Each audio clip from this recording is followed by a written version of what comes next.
Hello and welcome to Dasmore Wargaming. You've joined me with super special guest Cal. Hi, Cal. Hello. It's been a while. So you've been a guest before. It has been a hot minute. Yep. But yeah, if you don't know who Cal is, he's a good friend of the channel, Dasmore Wargaming tournament attendee, and winner of two awards. I'm gonna keep going on that until there's the next Dasmore Wargaming tournament, and I can. Looking forward to that one. Yeah, and I mean, I could still be saying the same name, but maybe. Well, you set the bar. Well, I've set the bar high, so that's for sure. But yeah, welcome. I say that as the title may suggest, we're going to be talking about the Incarnates. The Incarnate at the moment. More to come as AOS grows. What we kind of think about the current one, what we think about the game with that involved, and what the future might hold with the Incarnates. Yep. So yes, Cal. So you haven't had any experience with the Incarnates yet, playing against or anything like that. No, I have been quite fortunate in not having to actually face off against one yet. But after reading up and looking at them and seeing them for what they are, I can't wait to include one in my ogres list. So right, okay. So this is what's going to make this very, very interesting. Is that I think both myself and Cal have different opinions on this. This model, this rule set. Yeah. So, let's say if you're watching on here on Twitch now live, you won't be seeing it on screen. But if you're watching it back on YouTube, I'll get an image put on the screen of the War Scroll that we're going to talk about. So, should we have a quick overview? Because I suppose a lot of people will know what this does. Yeah. So, in a nutshell, it's 400 points. You pay for it to go in your army. It moves 12, has a bravery of 10, and a 4-up save. It has no wounds characteristic, though. I mean, its attacks are pretty solid. I mean, are they groundbreaking? Maybe not.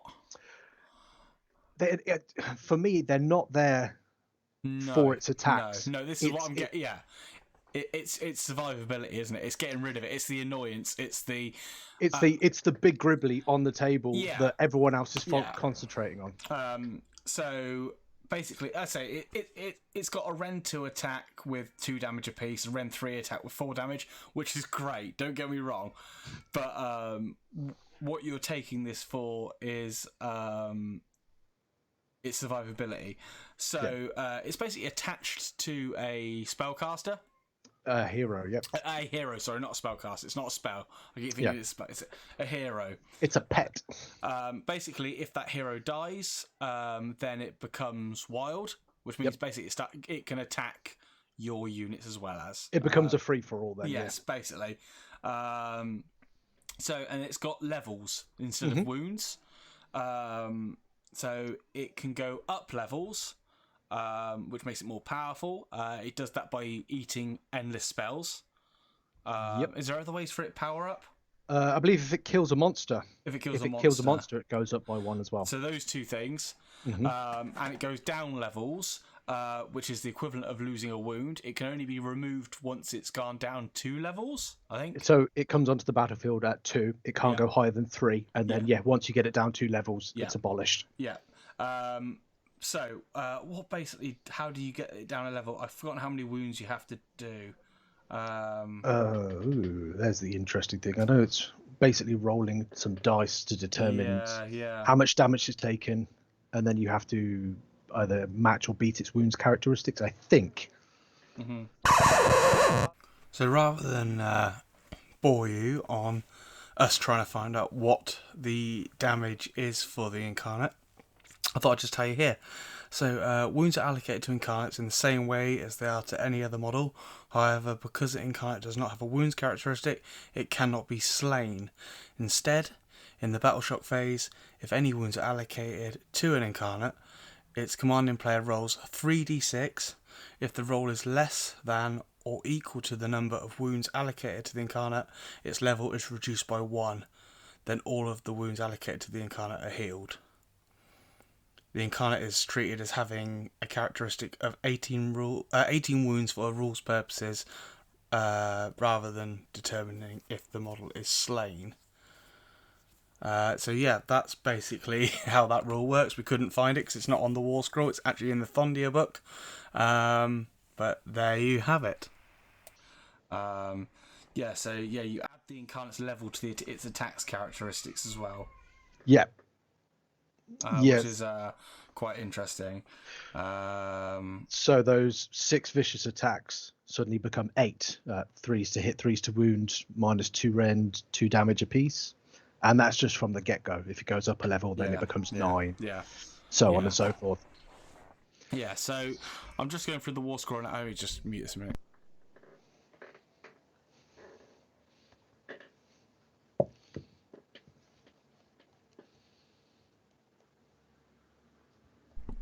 Yes, so sorry to everyone if you can hear that in the background. My little one doesn't want to go to bed, but there you go. It's always going to bless. It's always going to happen when I try and do these. So I'm going through the whole rules now because I want to know about the losing the wounds, like to be dropping down a level.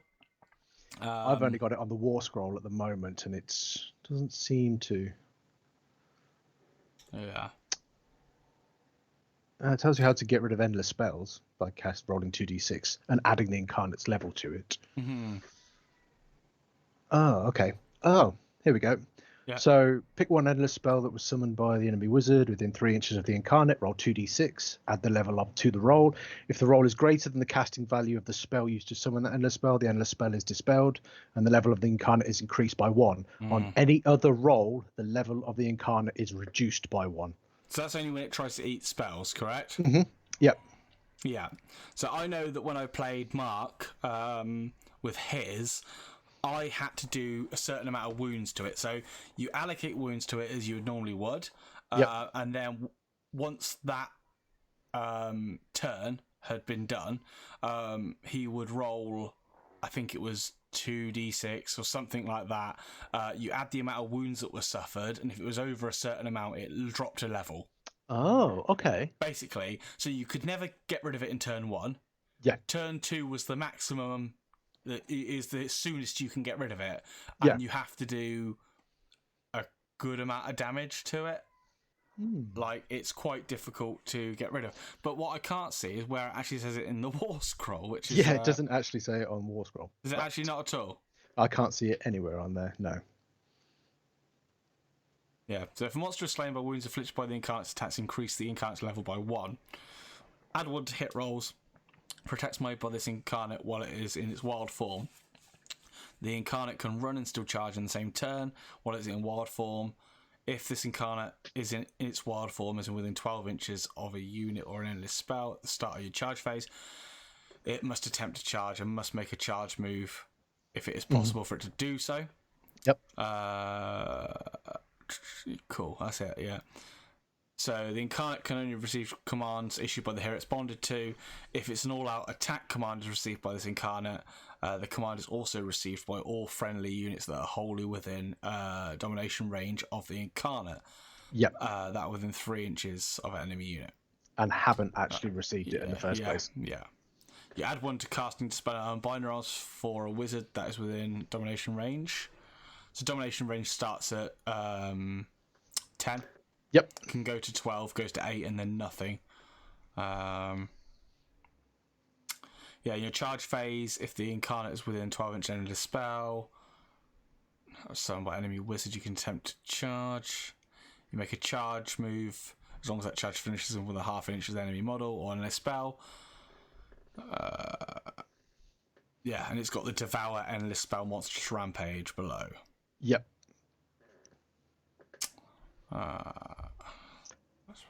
Unit player roll charge rolls. So you can reroll run and charge rolls for the unit. Can't retreat. Yeah. That's the Inflamed Savagery rules, yeah. Yeah. So no, I can't see on this War Scroll, which is really ridiculous. I'm sure Mark can clear it up. But basically, in a nutshell, it's really hard to kill. You have to put so much effort into it. This is what I found it personal. You know, is I found that it's in your face very quickly. It is still punchy. Bearing in mind this was against trolls that can kind of take a bit of a beating anyway. Anything else just falls over. Okay, so like, so yeah, I'd say I was a little bit more durable anyway. It just keeps models there. Do you know what I mean? Like, even if you survive, tying someone up. It's tying. It's just it either wipes you out or ties you up, and it's annoying because it allows the opponents, like the rest of their army, to maneuver and do what they want to do. It's I say it can dish out the damage, but you have to focus so much of your army on like getting rid of it. So I think you make the choice. It's either you ignore it and you try and play around it as best you can, or you focus everything into it to get rid of it. Ultimately, sacrificing the first 2 turns of decent point giving or objective holding or maneuvering. There's no real like hard and fast way to deal with it. Nope. So yeah, that's my personal experience there. That's it sounds like it's been a traumatic experience for you. I mean, yeah. So I love it. I will be definitely putting it into my Ogre's army, but I think the main reason, the 2 main reasons I will be putting it into my Ogre's army is, number one, for the reason you said, you either focus it or ignore it, giving me either the opportunity to maneuver, take objectives, do what needs to be done, or for the -1 or +1 to spell casting. Right, yeah. So if I give a butcher an artifact, let me just remember what it's called. Oh, Bloodrock Talisman. So if I have it in a battalion to allow me to have an extra artifact, I give it a Bloodrock Talisman. It adds 2 to the roll when the bearer attempts to unbind or dispel an endless spell. I know a few people who take endless spells, and I quite like them. They are getting rid of them. So yeah, that gives you what +2 with that artifact. Yeah. If you add its +1, and then if you put the ogre or the ogre that it's bound to next to a more pot, it gets another +1. That's +4. Yeah. To get rid of an endless spell. Yeah, endless spells are hot at the moment. But yeah, I personally, this is where I stand on it. Obviously, we don't know. There's a lot of things we don't know, really. Is that, the current General's Handbook is a 6-month cycle. I don't know how much that second cycle is going to change. Yep. We don't know that. So we don't know how the meta is going to evolve. We don't know how that's going to affect incarnates in the future. Yep. Or things like that. But as it stands, if it is exactly the same, come Dasmore Wargaming Tournament in March, they're banned. Okay. I'm just putting that out there. Yep. Because it's just like, honestly. No, I can understand from a Dasmore Wargaming tournament perspective. Hi, Daz, as well in the chat. How are you? Thanks for lurking. I think that's the right call. And I think what it comes down to, and this is where the trouble lies, is that there are armies that are out there that benefit from having this, that make them competitive again. Maybe bad choice of words, but they feel like they needed it. Yes. Like KO. That sort of thing. Like, it's just really helped them. Yep. There's certain armies that take it that just makes them obnoxious. And not fun to play against. Yeah. Or, you see people just not taking it, actually. You do see a lot of the armies that are like, Seraphon, things like that, don't take it because that 400 points is better spent on their own units because they're just far more powerful. You've got synergies then that you can pile up. You've got things that interact. And Seraphon are just so strong anyway. Yeah. It's like the 400 points on that Incarnate, it's just like, it's throwaway points. If you're doing that and you're taking 1,600 points in a 2k army anyway, that you're not doing it right. No. Unless it's one of those armies that, as you say, that desperately need something like that. Banning them would be a good idea. I think potentially you may have only seen one. Yeah, I don't think that I'm going to have the issue. I think that by the time it comes round, we'll be in a different state of affairs. And we don't know what any new incarnates, when they come up, what they're going to do. Could be better, could be worse. Imagine if they dropped the price by 200 points, though. No, don't do that. It wouldn't be so bad if it was more killable. Yes. Do you know what I mean? That's the thing, is the durability of it. It's like, no matter what you bring, what tactics you have, or what you do, you cannot get rid of it first turn. I know that would be a tall ask anyway for getting rid of most things in first turn, but there is no option. There, even if you had a trick, there is nothing you can do. Mm-hmm. Which is probably where my issue lies more than anything. It becomes a game within a game, because now you're having to go, okay, do I contend with this? As you said before, I have to contend with this, or do I play around it? And then it stops being about, okay, objectives, playing the game, processing through the phases. It's another thing to add to that. And in a tournament, there's an already well, I wouldn't say stressful, but high tension environment. Yeah. Sorry, mate. Just working some numbers out for this next thing. So hopefully I can skip on over. So hopefully we should have on the screen now some community pictures. Mm-hmm. If it's caught up for you. So yes, it has. These are what I think are going on pre-order. At time of recording, they go at the weekend coming separately outside of the Thondia box, and we've got prices already for these individual. So we've got the the official names are totally escaping me now for the scenery, but the top left with the waterfalls, that's £45. You know what? I think that's okay. Yeah, because it's a terrain feature. It's quite large as well, actually. Yeah, you could do a diorama with it. Yeah, yeah. The skeleton, sort of a beastie skeleton, the dragon doodah, Dracoth skeleton, whatever you want to call it, is 35. Okay. And this is ridiculous. The Incarnate is 35 quid. Steal. Seriously. Oh. But so that's where we are with that. So as a total for all of those pieces, we're looking at, is it £115? Yep. Something like that. Cool. Yeah. So that is it. So yeah, I'm gonna try and do this thing now because I've got pictures under this. So you have to really excuse me now. If you hear, there we go. Right. Okay. Cool.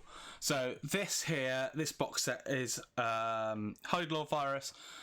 This box set is available now from Games Workshop.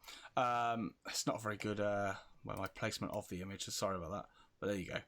So this is the other scenery piece that you currently get in the Thondia box, bar one of the statues, which I am not really equating to any monetary value, because I think that out of everything, they're not really worth anything.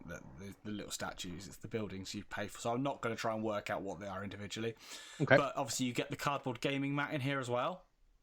Yeah. So you get those in here. This is £60.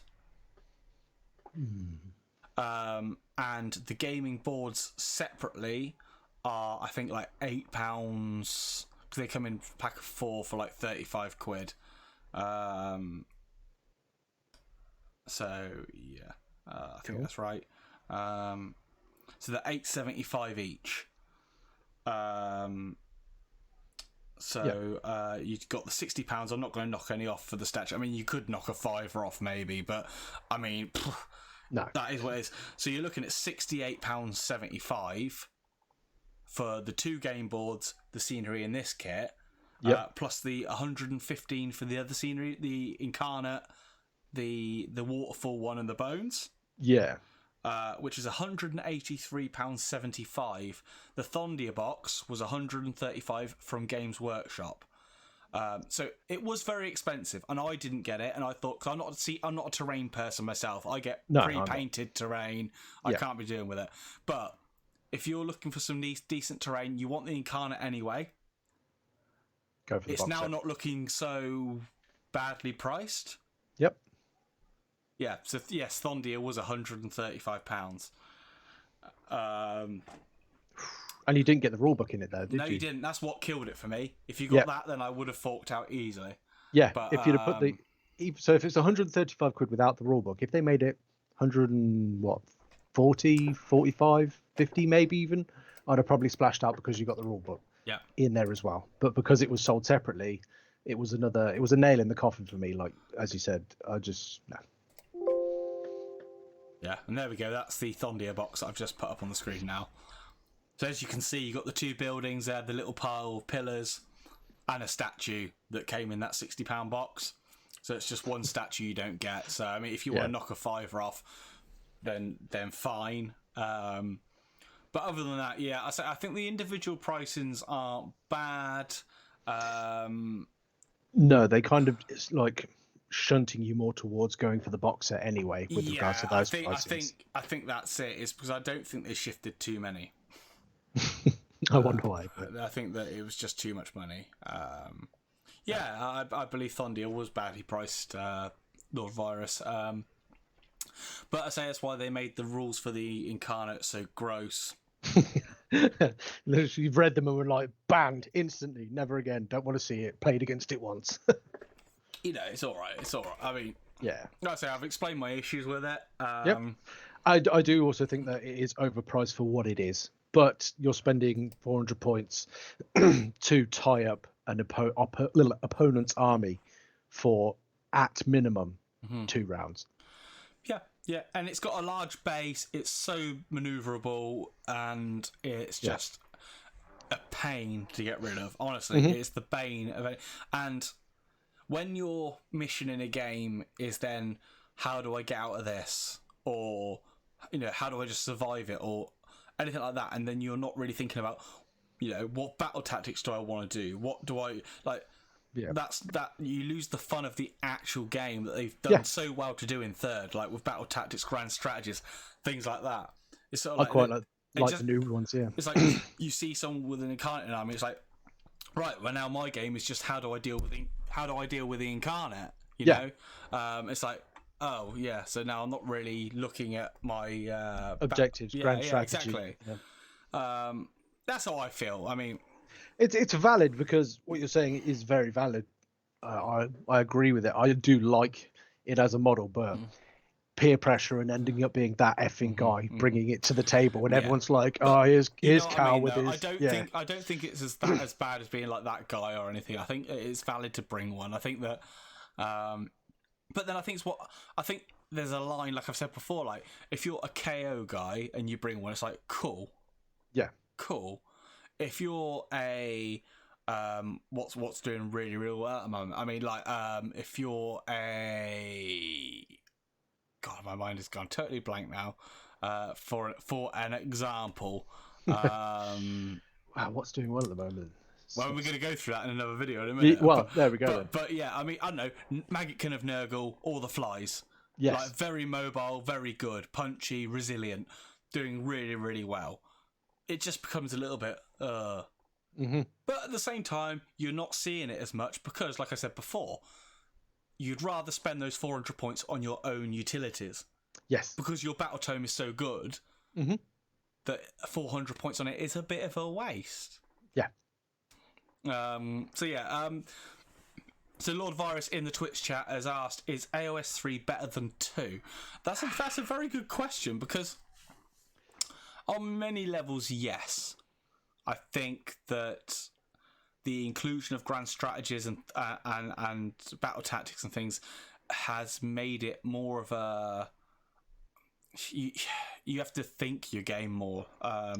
Planning, strategy, what units you get less of what we had seen where it was sort of a turn of movement and then just a big fight in the middle. So now you get, you don't do necessarily the obvious thing. It's more important to score those VPs by doing other thematic things, which is quite cool. Obviously, I'm very upset about it because obviously going from 2 to 3, I lost the ability to play Legion of Asgore in match play. So thanks for that, G-Dubs. So very sad there.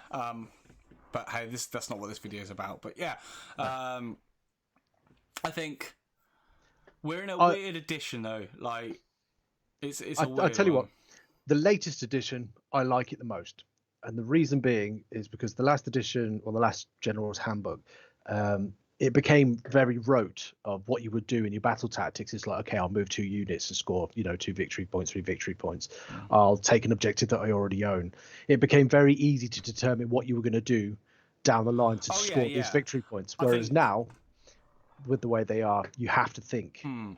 I think General's Handbook, the current one, is hands down better.